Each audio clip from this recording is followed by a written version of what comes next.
नमस्कार दोस्तों, जय श्री राधे। स्वागत है आपका हमारे गजब ज्ञान यूट्यूब चैनल में। दोस्तों, आज मैं आप लोगों के सामने बड़ी मोटिवेशनल, बड़ी ज्ञानवर्धक कहानी पेश करने के लिए जा रहा हूँ। ये कहानी है एक लड़की और एक घोड़ा की। कैसा प्यार था दोनों में, बहुत ही अलौकिक, बहुत ही ज्ञानवर्धक कहानी है दोस्तों। हमें बहुत कुछ सिखा करके जाएगी। आप लोग जानते हो कि घोड़ा एक ऐसा जीव हुआ करता है, एक ऐसा जानवर हुआ करता है जो बड़ा ही वफादार होता है। और हमने लोगों से सुना है कि घोड़ा में थोड़ा अहंकार भी हुआ करता है, थोड़ा अहंकार भी हुआ करता है। घोड़ा इतना समझदार होता है कि अगर घोड़ा चाहे तो अपने मालिक की जान भी बचा सकता है। घोड़े पर बैठ करके वीर बहादुर युद्ध किया करते थे। ऐसी ही एक कहानी है एक राजकुमारी की। ऐसी एक कहानी है एक लड़की की जिसने अपने घोड़ा की अलौकिक कीमत रख करके उसे कभी बेचा नहीं। एक बादशाह ने, एक राजा ने इतनी कीमत लगाने के बाद भी और उस लड़की ने वो घोड़ा दिया नहीं किसी को। आ जाओ, ऐसी ही एक बहुत ही ज्ञानवर्धक कहानी हम आप लोगों के सामने पेश करने के लिए जा रहे हैं। तो दोस्तों, आपसे निवेदन है, अगर आप हमारे चैनल पर नए दर्शक, मेहमान बंधु बन करके आए तो प्लीज़ हमारे चैनल को सब्सक्राइब करें और हो सके तो परिवार और दोस्तों के साथ शेयर जरूर करना। दोस्तों, किसी नगर में एक राजा निवास करता था। आप लोग जानते हो, राजा महाराजाओं को घोड़ा की सवारी करने का बहुत शौक हुआ करता था, बहुत होता था। तो एक दिन राजा ने अपने मंत्रियों को बुलाया और एक बात कही, सुनो, आज आप अस्तबल में जाओ और सबसे सुंदर, सबसे खूबसूरत, सबसे बलवान घोड़ा लेकर के आओ। आज हम शिकार खेलने के लिए जा रहे हैं। मेरे भैया नौकर चाकर पहुंचे अस्तबल में, तो जो सबसे सुंदर घोड़ा देखने में लगता था, सबसे फुर्तीला भी था, उसे लेकर के आई। लेकिन तब तक एक नौकर ने कहा, महाराज, हमारे तुम्हारे राज्य में एक लड़की रहा करती है और उस लड़की के पास एक घोड़ा है, श्वेत वर्ण घोड़ा है, पूरा सफेद, इतना फुर्तीला, इतना सुंदर लगता है देखने में। महाराज, अगर आप उससे मंगा लो तो ज्यादा अच्छा है। मेरे भैया, आप लोग जानते हो राजा समर्थवान होता है। राजा ने आदेश देकर के मंत्रियों को भेजा, उस लड़की से जाकर के कहा, हमारे महाराज ने तुम्हारा घोड़ा मंगाया है और तुम्हें भी बुलाया है। उसने साफ साफ इनकार कर दिया, बोले इस घोड़े की ना कोई कीमत है, ना मैं इसे किसी को देना चाहती, ना कभी दूंगी। लौट करके आए, महाराज को बहुत क्रोध आया, बहुत गुस्सा आई। बोले हमारे राज्य में रहते हुए और इसने हमारी बात नहीं मानी। दोबारा भेजा, बोले अब की बार उसे जबरदस्ती लेकर के आना, अगर नहीं आए तो। मेरे भैया, कुछ नौकर पास में पहुंचे, बताया, बेटी तुम्हें महाराज ने बुलाया है, अगर तुम नहीं गई तो फिर हमें आदेश है कि हम तुम्हें जबरदस्ती लेकर के जाएंगे। उस लड़की ने सोचा, चलो चलते हैं, बात करने में क्या दिक्कत है, बात करते हैं महाराज से। चली कहाँ? जहां पर महाराज सिंहासन पर बैठे हुए। महाराज ने पूछा, क्यों बेटी, तुम्हारा घोड़ा इतना सुंदर दिखाई देता है, इसे तुम बेच लो। उसने मना कर दिया, बोले महाराज इसे हम बेच नहीं सकते। बोले क्यों? बोले महाराज कोई कारण है, हम इसे बेच नहीं सकते। बोले तुम मोह मांगी कीमत ले जाओ इसकी। बोले महाराज, अगर तुम पूरा राज्य भी मेरे नाम करो फिर भी मैं इस घोड़े को तुम्हें नहीं दे सकती। हाँ दोस्तों, ऐसा क्या था उस घोड़े में जो लड़की ने कह दिया कि अगर तुम पूरा राज्य मुझे दो फिर भी मैं तुम्हें नहीं दे सकती इस घोड़े को। अब राजा महाराज को चिंता हुई। उसने कहा, चलो ठीक है, कोई बात नहीं, अगर तुम नहीं बेचना चाहती तो मत बेचो, आज एक दिन के लिए हमें दे दो इसे।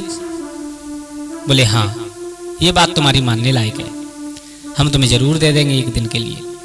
मेरे भैया, उस लड़की ने उस घोड़े को महाराज के हाथ में दे दिया और जैसे ही महाराज उस पर सवार होकर के चली। एक बात की, महाराज लेकर के तो जा रहे हो तुम, लेकिन एक बात का ध्यान रखना।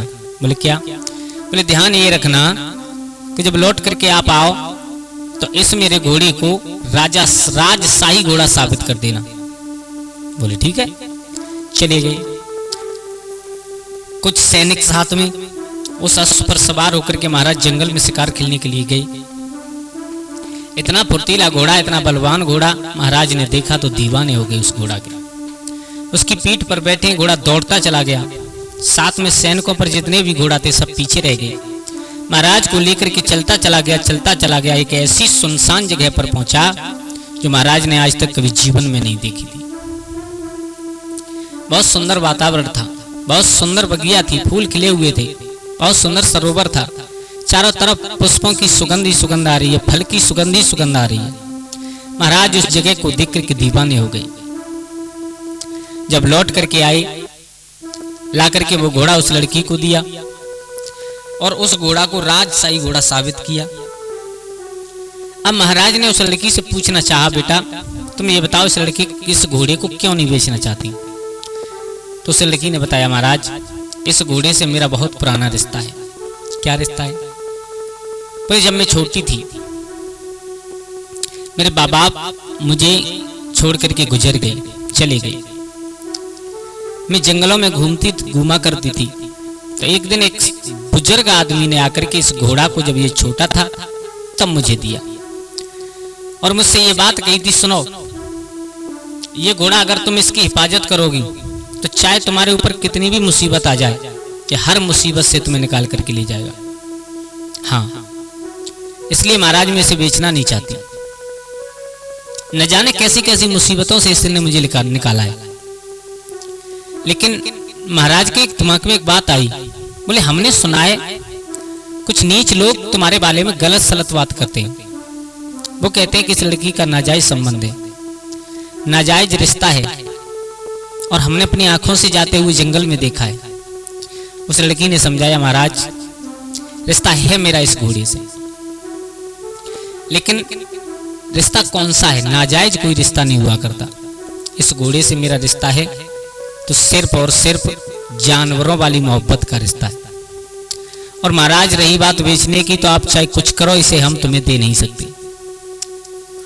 दोस्तों उस लड़की ने इतना कह करके कूद करके अपने घोड़े की पीठ पर सवार हुई, निकल गई। कहाँ? जहां पर रोजाना जाया करती थी, उस घोड़े पर बैठ करके। वहां से कुछ फूल कुछ फल लेकर के आई, महाराज को सब प्रेम भेंट किए। महाराज देखते रह गए, बोले कहां से लेकर के आई हूं? बोले महाराज जहां तुम अभी थोड़ी देर पहले इस घोड़े पर बैठ करके गए थे वहीं से।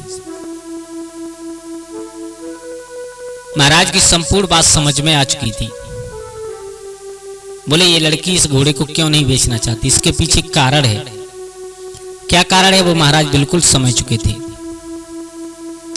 तो दोस्तों इस कहानी से हमें केवल यही सीखने के लिए मिलता है, इंसानों से अगर मोहब्बत की जाए तो उसमें धोखा भी मिल सकता है, लेकिन जानवर कभी धोखा नहीं देना जानते। दोस्तों कैसी लगी आप लोगों को हमारी ये कहानी? अगर अच्छी लगी हो तो प्लीज हमारे गजब ज्ञान यूट्यूब चैनल को सब्सक्राइब करें, और हो सके तो अपने परिवार और दोस्तों के साथ शेयर जरूर करें। आज के लिए बस इतना ही। कल फिर मिलते हैं किसी एक नई कहानी, एक नई चर्चा के साथ। तब तक के लिए सभी लोग आनंदित रहें, खुश रहें। जय श्री राधे, जय श्री राम।